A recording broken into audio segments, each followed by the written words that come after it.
ABAEBBULANIYA essuula 5 olunyiriri olusooka okutuuka ku lusembayo. Kubanga buli kabona asinga obukulu alondebwa okuva mu bantu ateekebwawo okuweereza ku lw'abantu eri Katonda, okuwangayo ebirabo era n'essaddaaka olw'ebibi byabwe. Ayinza okukwata empola abatamanyi n'abakyamye, kubanga era naye yennyini yeetooloddwa obunafu. Era olw'obunafu obwo kimugwanira okuwangayo ssaddaaka ku lulwe yennyini ne ku lw'abantu.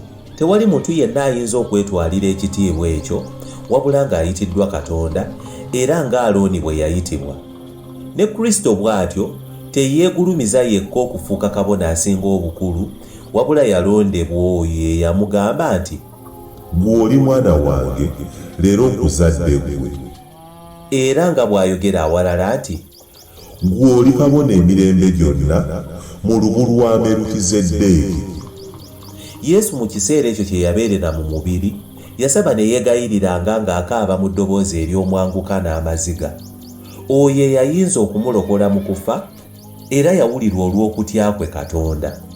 Newankubadde nga yali mwana wa Katonda, yayiga okugonda olw'ebyo bye yabonaabona.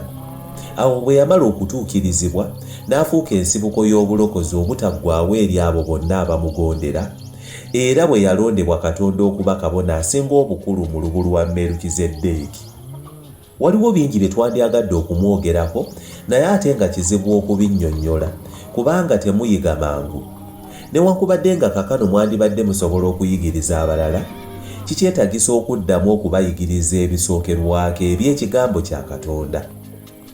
Mwetaaga mata so si mmere enkalubo, kubanga buli anywa amata nga tannamanya kigambo kya butuukirivu aba akyali mwana muto.